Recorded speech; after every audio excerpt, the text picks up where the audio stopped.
So as I mentioned, I'm the Director of Community Education for Columbia Heights School District. Columbia Heights is a first-ring suburb just up Central Avenue, just north of Northeast Minneapolis. And the school district is a fairly small school district, about 3,000 students in the K-12 system. And the free and reduced lunch rate last year was 73%. We are a very diverse school district, meaning approximately 1/3 of the school district is Latino, 1/3 is African American or African, and 1/3 is white, Asian, Native American, other, with a large Tibetan population. So it's a very interesting school district, and I encourage you all to learn more about Columbia Heights School District. Because of this diversity, as I've been seeing the slides this morning, I think that there's a lot of tie-in in terms of the socioeconomic level, the racial diversity, the issues of life expectancy and obesity are very much a concern in our school district. I should have said that with the 3,000 students, that's K-12. As the Director of Community Education, I'd like to include our early childhood programs, adult basic education, and adult enrichment classes. So really, everyone is a student in Columbia Heights School District, as we do believe in lifelong learning. Anoka County invited us with the SHIP program to participate with a number of other school districts in Anoka County. Some of the school districts chose to focus on their lunch programs. Others focused on the use of food in classrooms, whether it's as a reward or in celebrations. Our school district, along with Anoka Hennepin School District, decided to develop schoolyard gardens. And so that is what we decided to do. And I'd like to describe the difference between an edible schoolyard and a community garden, and this is often a confusing piece. Ours is not a community garden. Community members do not have plots. It is a schoolyard garden where classrooms come out and spend time in the garden. So it's really a teaching tool, not a production garden. And that's an important distinction as you're thinking maybe about doing an edible schoolyard, to make sure that your terms are accurate, because that really does influence people's expectations. We have funding for 2 years, and so now we're writing grants for sustainability. And the committee that was involved with this is not something that I did all on my own. The Director of Student Services and I chaired the committee. But the committee is made up of students, teachers, community members, and Anoka County Master Gardeners. Those are really important partners, the Master Gardener program. So I encourage you to learn more about their programs as well through extension services. We also worked with some local businesses. We received a grant from Lowe's Toolbox for Education because there were some items that the SHIP funds would not cover, such as the SHIP funds would cover tools, but not a shed to put the tools in. So you always have to kind of patch together some of the funding. So Lowe's gave us a very nice grant that provided a beautiful shed. We also worked with local businesses to get some of the labor in terms of the building of the beds. We didn't have the students building the beds. We didn't have the students planting the trees. We did have the students planting all of the seeds and the vegetables. But my husband is an arborist, and he says it's really important to plant a tree well. And so we didn't want third graders planting trees.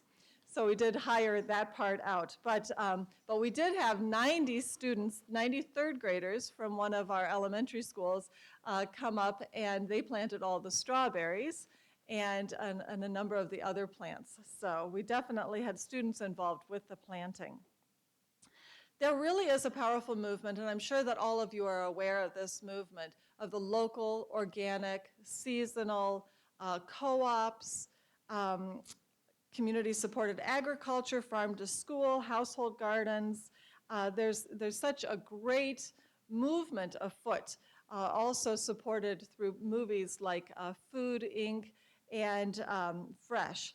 So there's a lot going on, and therefore there are a lot of community members that you can engage in taking on a project like this. And I encourage you to think about that collaboration piece. Our schoolyard garden, isn't that lovely? Our schoolyard garden we call Blooming Heights. We had a naming contest within the school district, and that was the chosen name. You'll see the little stumps, and the classes use that. That's one of our outdoor classrooms right there.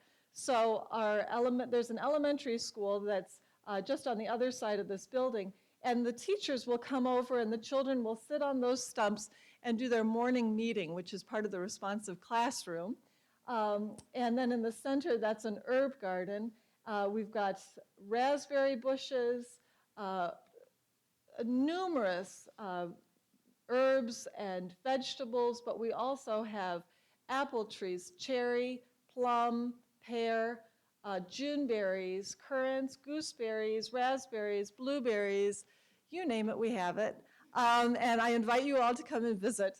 So we do have a wide variety. In making the decisions about what plants we would have, we were also really cognizant of having a diversity of plants that we were raising, such as lemongrass, tomatillos, a variety of the peppers. And that's been so important to the students that they could point at the tomatillo and say, oh, we make salsa with that at home.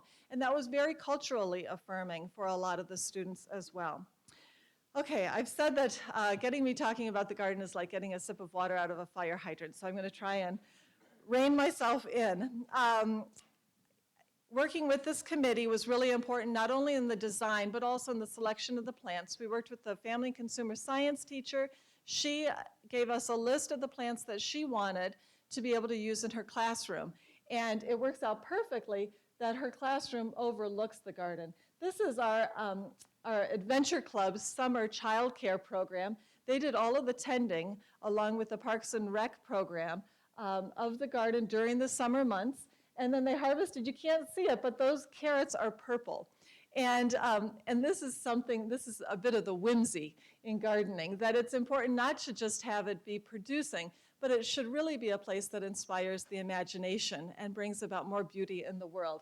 That's what really draws a person out there. It's not just the harvesting of a carrot, but oh my goodness, these carrots are purple, and is there something wrong with the carrot? No, it's just another variety of the carrots.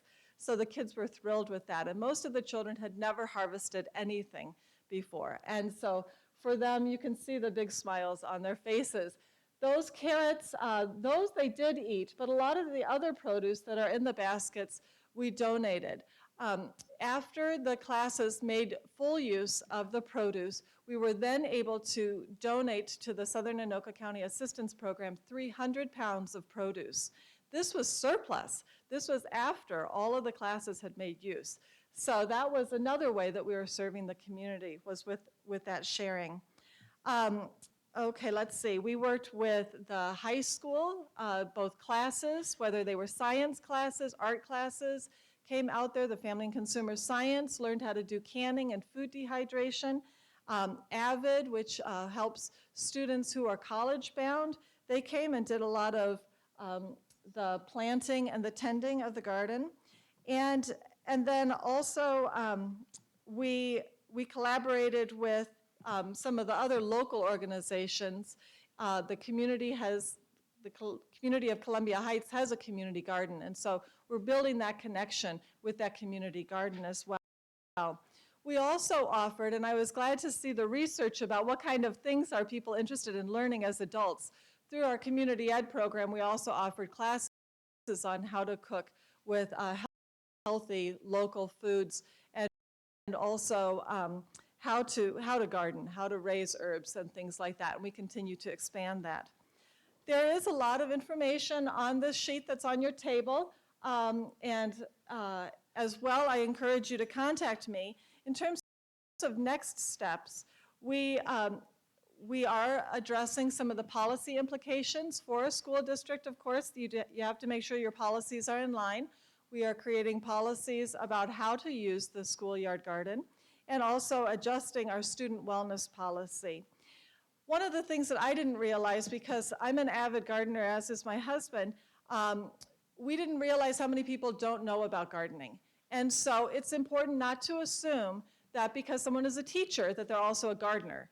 And so to make sure that you're really providing that kind of professional development for the teachers, because no teacher wants to go out with 30 children and then not be able to talk about the plan. So whether you have a community volunteer that comes in to work with the classes or that you're teaching the teachers, but just be careful about assuming people's knowledge about gardening. We really are working on full integration into our early childhood through 12th grade curriculum. I'm really excited that next year we'll have 2 botany classes at the high school inspired by this garden. And they will then be responsible for this garden. So that's really exciting. But there's also indirect uses of the garden. The art classes going out there, the industrial arts classes making signs for us, the graphic design class at the middle school making signs. All of those things bring connections for the students to the garden. We are doing worm composting. We've got 2 worm composting units in each of the elementaries, in each of the schools, and grow lights because, of course, during the winter time, we still need to have connections with the garden, and that's one way. And then working with the food service program. So I just wanted to say, as you're thinking about your next steps, do consider the collaborations that you can do with the school district, but not just the K-12, also community education. There are a lot of ways that community education can help you with your community initiatives. And feel free to contact me and come for a visit. Thank you.